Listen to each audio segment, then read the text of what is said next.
Welcome along, start of a new year. Good to have our two regulars back, and maybe someone will join us one day. We'll keep crossing our fingers. Um, just so Rod's aware and Kylie's aware and others are aware, term one will be a bit sporadic because at least every second week I have Easter Madness meetings at this time. So haven't worked out how to be in two places at once, let alone two Zoom conversations at once. So can probably do that with one on the phone and one on the, but no. So I'm just confirming that we're not expected to come to the Easter Madness meetings. You're more. No, you don't have to invite us. I'm just checking that we don't ring in and find ourselves volunteered for something we weren't expecting. No. Actually, we're in ministry team meeting this week and just talking about things. And Andrew said, "Oh yeah, he'll cover the week after Easter. So Jock, you can have some time off, and Richard, you can have some time off." I said, "Yeah, if you call Easter Madness some downtime, then sure." He's like, "You might need some time after that." So yes. So that's just be aware. None next week, I think. Although I don't have it in my diary, but I imagine it is meant to be next week, and then back on, off, on, and then there'll be a couple of weeks where it's all Easter Madness and none of this. But term two will be back to normal. So okay. I thought. Well, no, we won't, because as normal as you want to make people will be on the other side of the world. I'm just trying to think what time it will be. 7 o'clock. No, yeah, it might be very early in the morning. Sorry, guys. Have well, gym jams. Yeah, if it was just early in the morning, it's not an issue. If it was very early, it will be.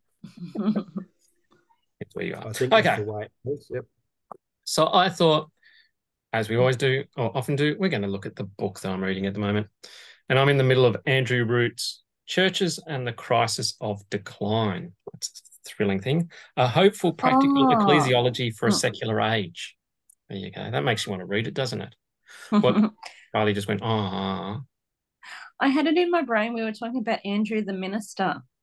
And I'm like, okay. We're going to review Andrew and what we think. So what do you think of him so far? And we'll do it publicly, and Andrew's in the background. Who's that? That's right. Andrew will know what we think of him, and we. Okay, good. Root. Keep going. Sorry. So some of these ideas will sound familiar because I think the book might even be here next to me. Obviously, When the Church Stopped Working is sort of the précis of this and a number of other books into the more everyday language. So this has been the hard one of a bit more in-depth.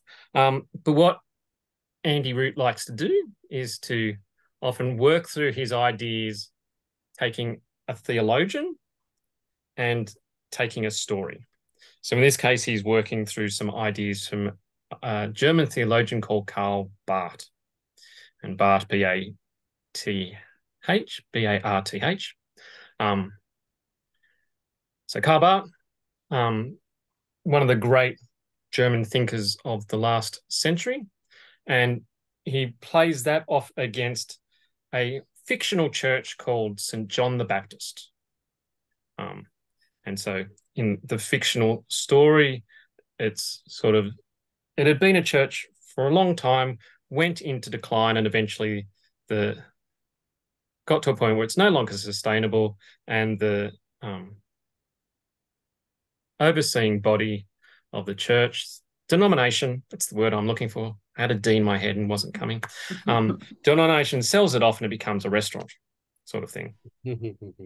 And Andy Root says, well, what if something in the past changed so that they didn't get there? And so he goes back a bit in time, and this church is, the great minister that was going to turn them around has just left, and his energy was around, reaching out to people, getting families in. They changed the name to something like Emerge or Elevate or something like that. I can't remember the exact name of it. Thrive. I do remember the name. And all those sorts of things that churches do to make themselves hip and relevant and stuff like that. And so they then get in this process of looking for a new minister. And some of them are wanting certain type of change and things to happen. Others are wanting another type of change. So particularly one side is looking for, let's get into social justice. Let's be reaching out. That's where the young people are at. So let's do that. The others, not so sure about that. And so that causes tension. So a lot of the discussion is around who are we as St. John the Baptist? And so that sense of the narrative of the church becomes about us. Who are we? What do we want to be as church?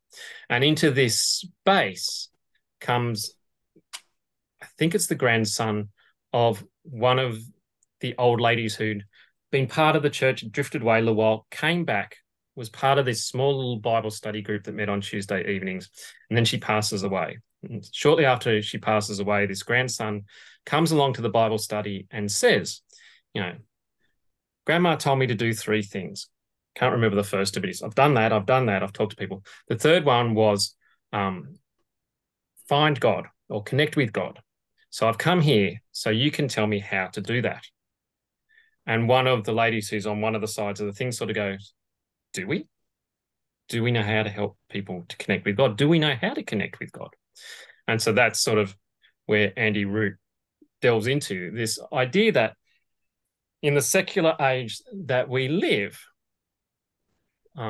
we have what's called the immanent frame, which is this idea of we look and we want everything solved. We want everything, all the answers, science was going to explain everything.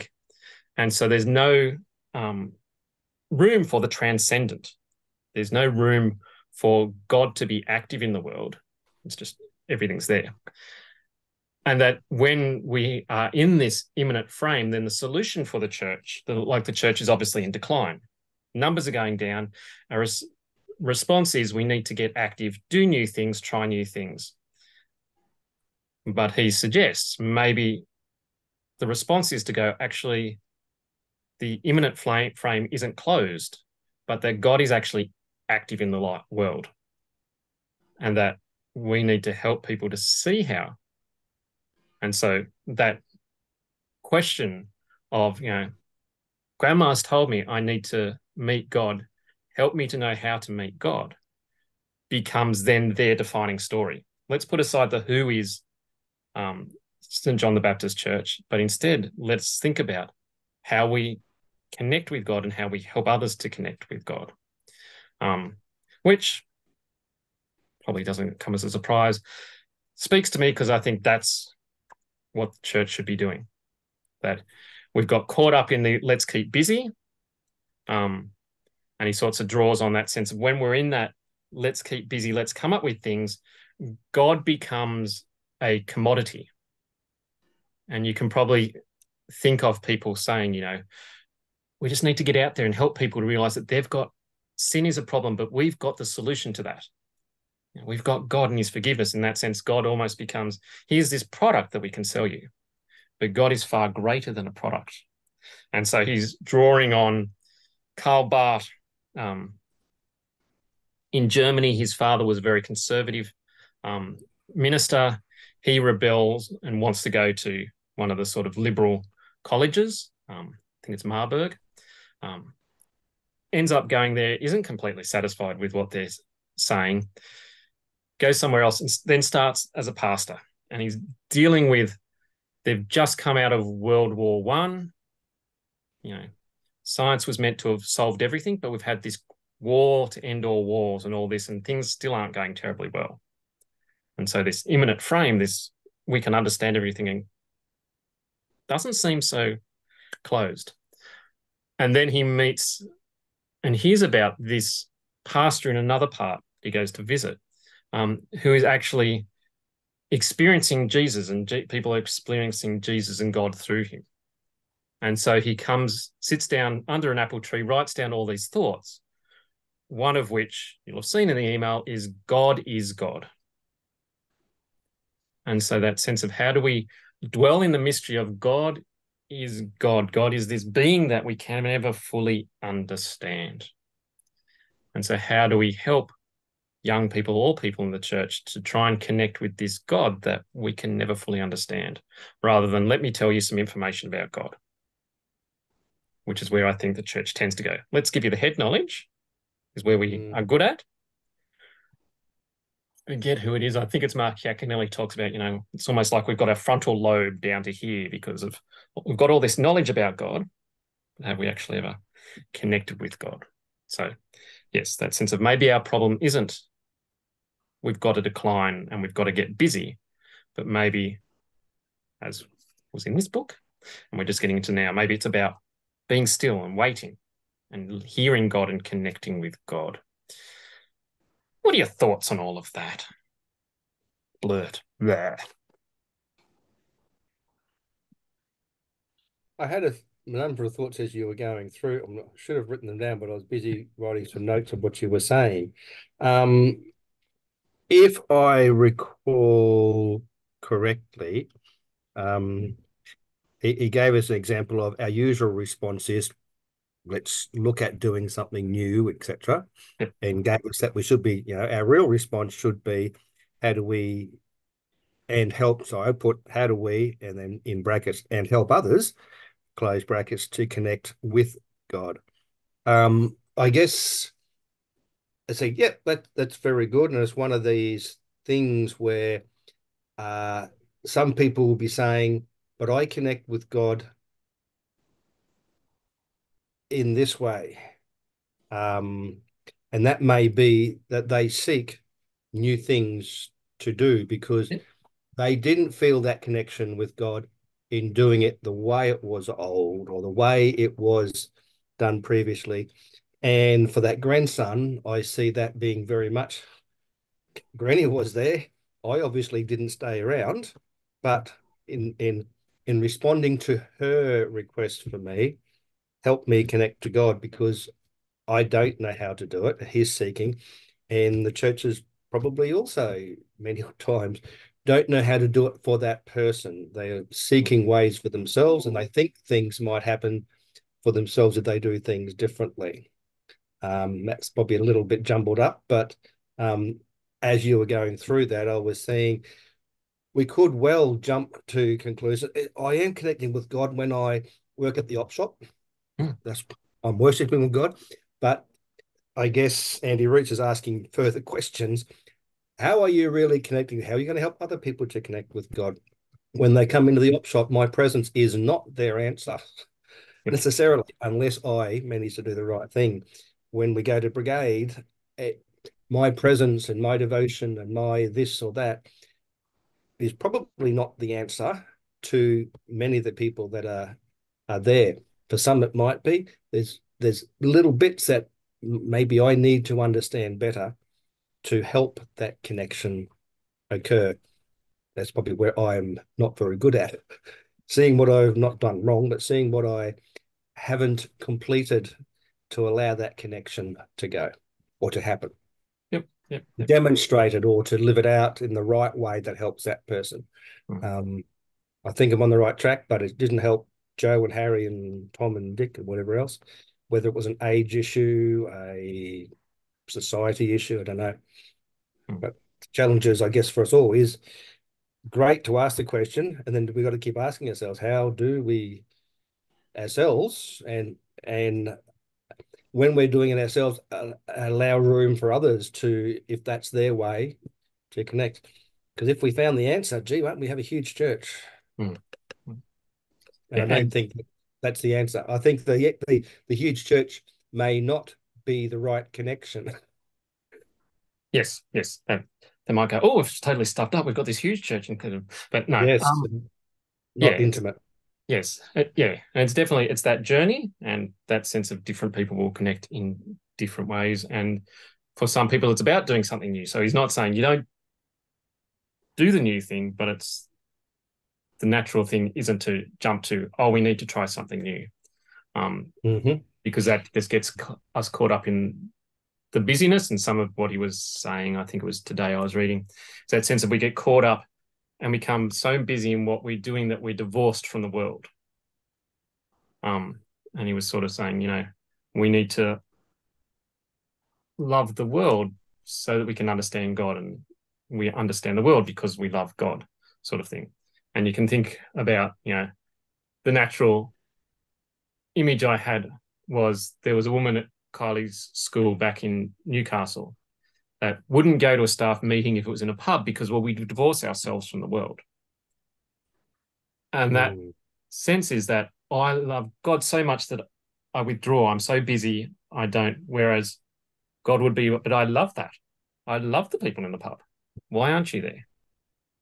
And so how do we stop and connect with the world God loves as opposed to I'm drawing away, I'm keeping busy doing all the church things. And am I busy doing the church things because I'm being a good Christian and I'm keeping the institution going, or am I doing the church things because that's what God calls me to do? It's that challenge. Yes. You can be my hands and feet, and you're not doing it if you aren't at the pub. Do it in a special way, but yes. Yes. Yeah. If you're the one being called to do that. Yeah. Yes. Yes. Kylie, any thoughts? I know I've thought about Ollie a lot, and it's like I can teach him all the head knowledge. He can know every Bible verse and answer every question in church. But when his life goes belly up and he needs to rely on the relationship with God, and it's always that whole, how do you help him to have like that friendship God relationship? That will be, he's the one he's going to call on. Ollie's like, he's going to go, right, I need help. I'm going to call out to God. Not just, oh, that's right, I have to say these words because this is what I was told to do. But it being that real thing. And they've got to experience them themselves. And as you're saying, there are so many different ways to experience God, 52 ways to bump into God. But yeah, it's just that whole, how do we allow people to see God as more than just words in a book? And I think one of the challenges for us,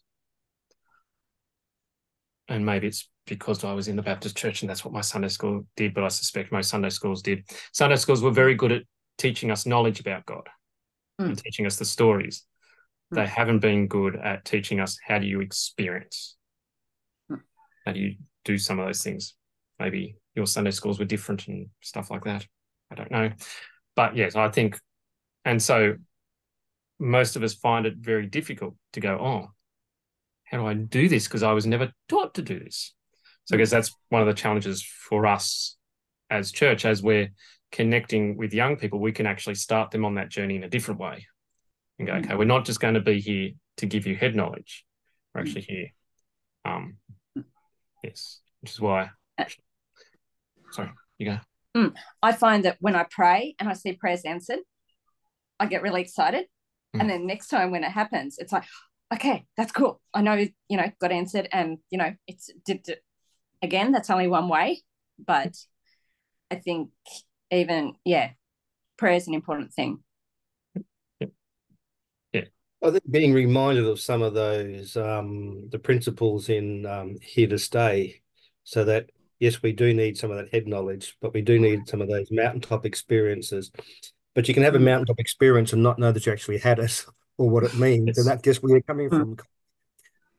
Ollie might well be there, but he doesn't know it, and you don't know it until something actually happens and clicks.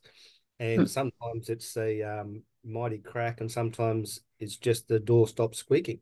That the experience comes through, and hopefully the connection occurs before the disaster, so that in the disaster you can rely on that connection being strong.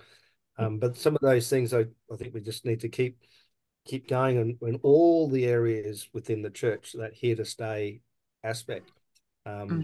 Some places will provide some of those experiences. Other places don't, just need to be aware to make the best, not us as the hands and feet need to make sure that we're able to make that best for that person in that situation. There's lots of good things to remind us that we've got to keep putting it up front. They're Here to Stay, because it's not just for the kids. So we want the 60s, the 80-year-olds to be staying as long as they have the earthly life, as well as the 8-year-old when he becomes 18, not disappearing, and when 28, never come back, sort of thing. But it happens all the way along. Yeah. And as you say, when you get the whole Here to Stay framework, you might have the mountaintop experience that you might have missed, but now you've got your mentor who can help you to process that and go. Yep. So that's why you have the whole thing, because yes, it helps. So well done, Rod. That's all right. My example there was they got what's the Bible, the whole story of the Bible, not just the a little bit. You see that fits, the whole thing fits in, and I think more and more opportunity when you understand how that fits in, you can see your circumstances. You can find a connection there somehow. It still may be headspace, but then the relationship might come from that with those other bits around. Excellent. Yeah, I don't forget Here to Stay. It's pinned up there somewhere. Oh, good. So it should be. No, we won't forget Here to Stay. Well, we better get going. So thank you for joining us, and we'll stop recording.